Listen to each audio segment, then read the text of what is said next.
the board games Maelstrom. Are you ready for some hate? A friend of mine, Mr. Bill Galeazzo, loaned me his copy that he kickstarted. I came close to kickstarting this game, but when it came down to it, I just didn't have the extra money.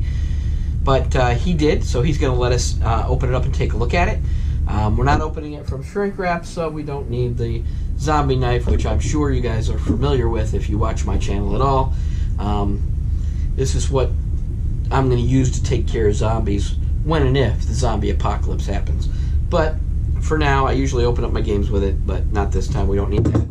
So basically all we're really going to need, probably to open up some cards or some boards, is this handy dandy skull knife. And it's we'll see if I can go through this one without chopping my finger. Alright, as you can see, this game has the artwork of Adrian Smith on it. It's huge. I mean, we're talking huge production by Coleman or not. And it looks like Guillotine Games as well, which is the same people who do Zombicide. But yeah, this game is huge. We're going to take a look at the specs if I can find them. Whew. Oh my goodness. I don't even think I can contain this game. So, first thing we notice is in this game, if you've ever seen some of the other games like Mystic Veil, that's what it is. Whew, couldn't even remember the name. They have these sleeves which you can add to your cards to add powers and stuff like that. Different effects. Like I said, I don't know how to play this, so we're just going to take a look at the components and hopefully get this back in here so that my friend Bill will be able to carry this out of here. There's many little chits.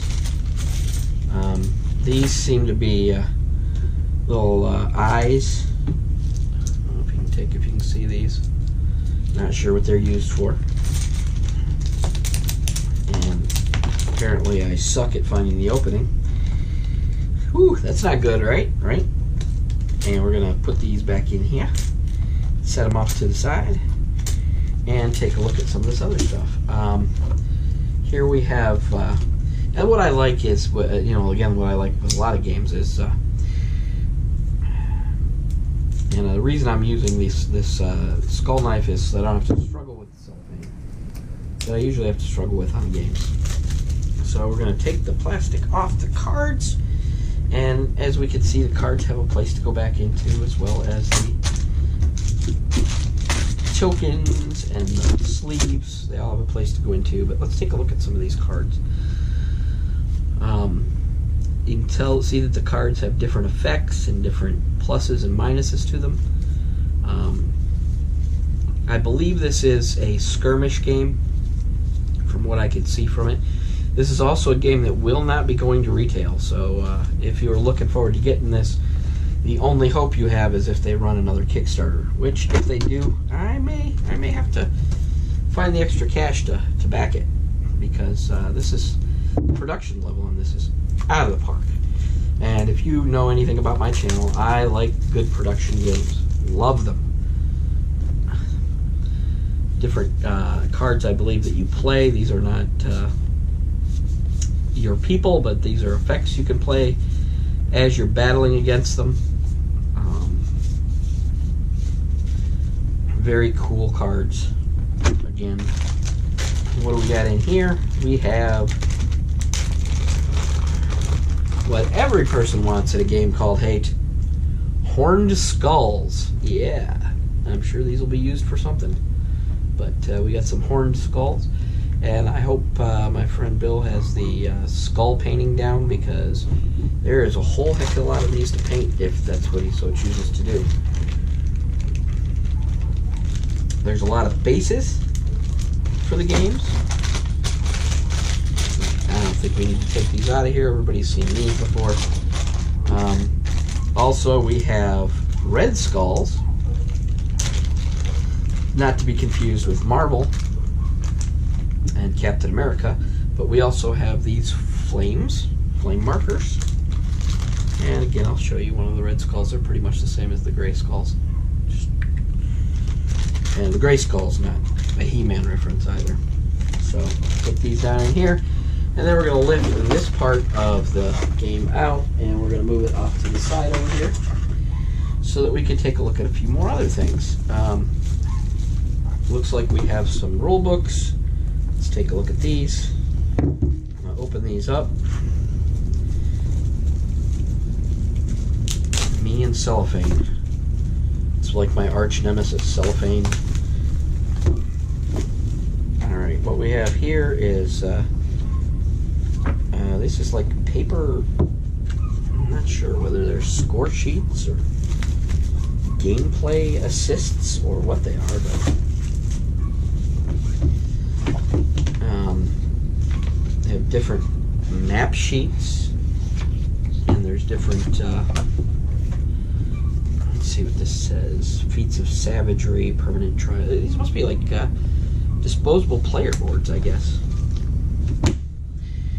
And then we have the Hate rulebook, which we're going to take a look at. Look at all the minis.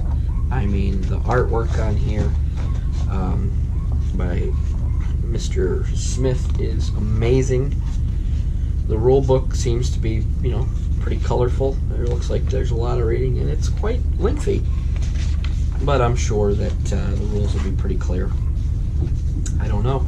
We'll have to see. Maybe we'll do a review at another time. These seem to be the different scenarios for the game. I'll set those aside, and oh my goodness, look at all this stuff. These are the tiles. I don't see a need to open these up, but you can see the different tiles in here. I don't want to have them all over the place. And here are some more board tiles, probably what you use to set up the game, along with these, which are pretty much mirrored of the last tiles that we just looked at. In here, you're never going to have a good game about Hate without some moldy green hands. Yummy. Those look delicious. Tokens of some kind, I'm sure. And we're almost to the meat of this game. Almost there. The dice that come in this game look pretty good. Let's take a look, see how they roll. Take them out. Oh my goodness, yes, these are very well produced dice. Doesn't look like they're going to chip away or anything. As always, thumbs up to CMON and their production of the games. It's always off the chart. Doesn't matter if it's a Zombicide or a Hate or Dragon Castle. Everything looks really nice. First thing we're going to take a look at is some of the Hate Tribe minis. I'm going to pull these out of here, and I don't know what kind of a detail we can get a look at, but if you can see, everything looks really detailed, really cool.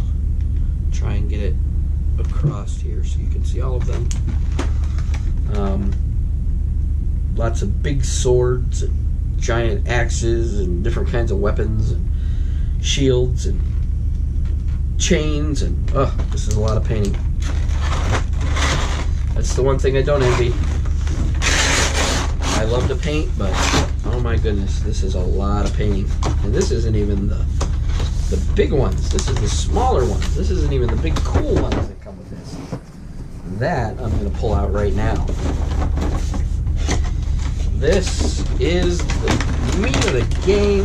These are the big, gorgeous minis. This is what entrapped everyone into buying these.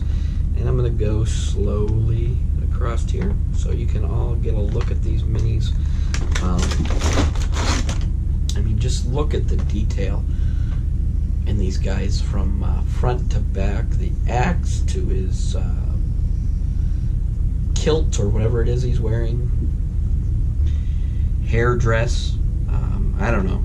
It's nothing but chains and skulls, and this dude looks formidable, to say the least.